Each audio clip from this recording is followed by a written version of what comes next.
Man, I didn't want to miss out on the Red Wings game yesterday, but that's just kind of how it happened because I wake up kind of late. Anyways, the Detroit Red Wings are in a pretty interesting spot at this point in the season, and what I wanted to do in this video was go over some of the news and notes that we had seen about the squad before they end up playing off against the Edmonton Oilers at what is going to be a 3 p.m. start time for me. I have my own hockey game actually in the afternoon, so I'm not going to be able to watch much of Edmonton-Detroit, but with this little break in the action, let's go over some of the extra things we had seen. Let's talk about the Grand Rapids Griffins too, talk about some of the prospects, some of the developments we have seen there, as well as what actually happened in yesterday's defeat at the hands of the Buffalo Sabres. Now, the Red Wings did play the early morning game yesterday. They lost 5-3 to Buffalo. Things did not look great at all as Tage Thompson decided to just absolutely pop off. Rasmus Dahlin had a multiple assist game, and the Wings certainly played some frustrating hockey. Now, good notes out of yesterday's Detroit-Buffalo game. Lucas Raymond finally got his first goal of the season. Man, it took him long enough, didn't it? The game actually started with Alex DeBrincat getting on the board first, assisted by Raymond and Seider.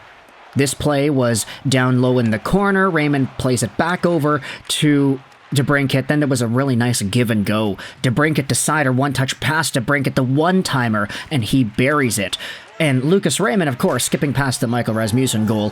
Raymond gets himself his first on the year, on the rush, coming down the right side. He's got speed, and he just grips it and rips it. Short-handed goal, too. So, what a way for Lucas Raymond to finally get that monkey off of his back and get placed into the goal column for once this season. Raymond is now up to a total of 1 goal and 7 assists, so he is a point-per-game player right now in the 8 games that he has played. And who knows, man, I don't think that he's going to be limited to 1 goal every 8 points he gets for the rest of the year. I doubt he finishes off with only 10. He had 31 last year, so it's very well possible for him to continue progressing in that regard. But maybe even as soon as the Oilers game later this afternoon, we might see Lucas Raymond and the Wings bounce back with even more production. Anyways, even though there were some good statistical numbers coming out of this game, even though Raymond got his first of the season, even though DeBrincat is piling on with his 4th of the season, he's continuing to pot the puck in the back of the net, good for him.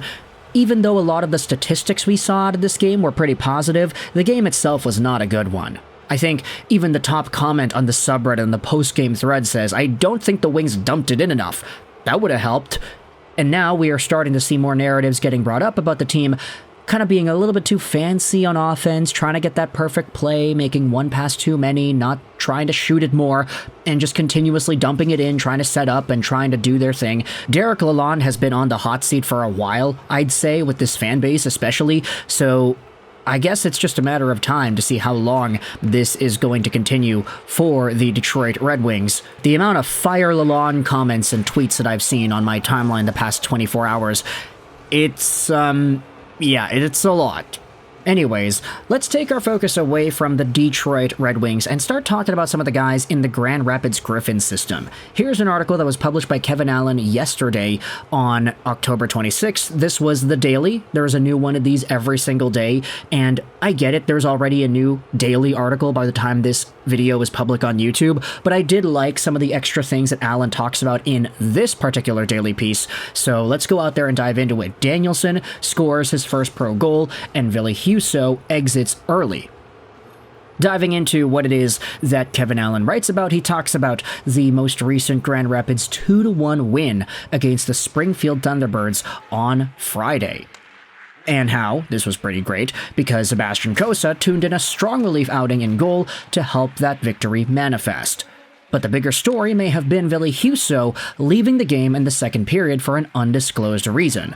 Husso was undermined by injury last season. Coming into this year, he had not played a full game for the Wings since last December. Now, because we are doing this video a little bit after the article was published, we do have ourselves some extra updates from the NHL insiders. This is what Hockeytown West tweeted. It's the Grand Rapids Griffins coach's quote here. Ville Husso was injured in last night's game, but it's not related to last season's injury. He's day-to-day. He was battling something this week, but felt good to play and he tweaked it. Nothing serious. So, obviously, we hope that he's able to recover quickly and properly, and that this injury isn't that serious. Obviously, it's a really good sign to hear that the injury isn't related to any of the stuff he has had in the past, because he has had some serious issues in the past few years here. So it doesn't seem all too serious, but it is great to see that Sebastian Cossa, the guy who had stepped in net instead, had himself yet another strong showing. Going over to the profile here for Sebastian Cossa, his numbers in the AHL look fantastic. In 5 games, he has had a .954 save percentage and a .154 goals against, including a .939 save percentage in yesterday's game against the Lehigh Valley Phantoms. The funny part is, he still had a .939 save percentage in this game, but his save percentage actually went down because a .939 is lower than a .954. Anyways, Sebastian Cossa getting on this path of stardom is going to give the Wings a lot of decisions to make in the long-term future. What do you do with Alex Lyon? Do you decide to bring him back? What do you do with Trey Augustine? He's still developing and doing his thing in the collegiate system, so having more better players is better than having none, so seeing this kind of a progression for Sebastian Cossa after the up-and-down years he has had in the past few seasons, it's definitely a great sign. He already had a pretty good year last year with a .913 save percentage in the AHL, but now he's starting to look a lot more like a first-round caliber goaltending prospect. Anyways, going over to some of the other thoughts here that are discussed in this article. The Nate Danielson goal that was scored in the Thunderbirds game, scored on the power play, is important. The game was actually on Friday, so there was another game played for the Griffins before that. Anyways, this is what Kevin Allen writes. With Marco Kasper in Detroit, Danielson is the next center in the pipeline. Much like Kasper, the key for Danielson may be just how much his scoring touch develops. And for those keeping track at home, Nate Danielson now has 2 points, 1 goal, 1 assist in 6 games played for the Grand Rapids Griffins. It's a little bit lower than some of the other guys. I mean, Marco Kasper has 2 points in 2 games, so he's definitely, one of the best guys on the team. It's why he got called up after all. But for Nate Danielson, a guy who is only 20 years old himself, this is some pretty good progression as well. I'd say, honestly, it feels kind of relieving in a way. Because, yes, the Red Wings have had guys that were good enough to eventually get drafted and developed and become NHL contributors. Edvinsson, Seider, Raymond are the big 3 in this Yzerman era.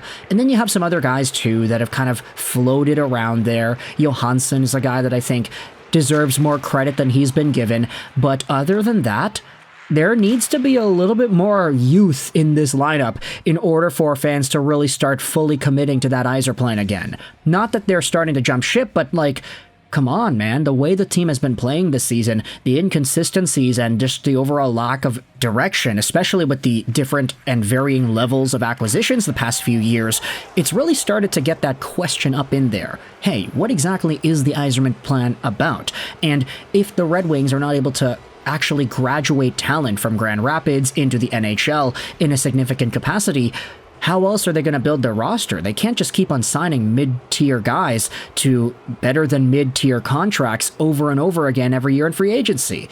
And now it bites you in the behind when you trade away Jake Wallman, for example. So lots to go over with the Red Wings and their young guys, having Cossa and Danielson start to play well, having Marco Kasper be this guy who is being called up and given a role.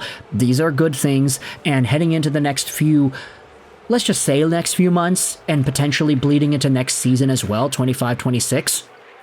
If at that point the Red Wings have more Yzerman draft picks than ever on the team, I think it'll start becoming a lot more clear just where the Wings are going and what kind of direction they're trying to build and what timeline they're projecting their window of opportunity to be. Because Dylan Larkin was drafted a decade ago. We gotta remember this. That guy's in his late 20s now, so things are certainly not all young and absolutely juvenile for him. Anyways, I want you to let me know your thoughts in the comment section below about all of these Red Wings updates. Lucas Raymond finally scoring his first goal of the season. Really nice play off the rush on the shorthanded chance there. What are your thoughts on the prospects doing well? What are your thoughts on Husso getting injured? Let me know in the comment section below. I hope you enjoyed this video. And bye.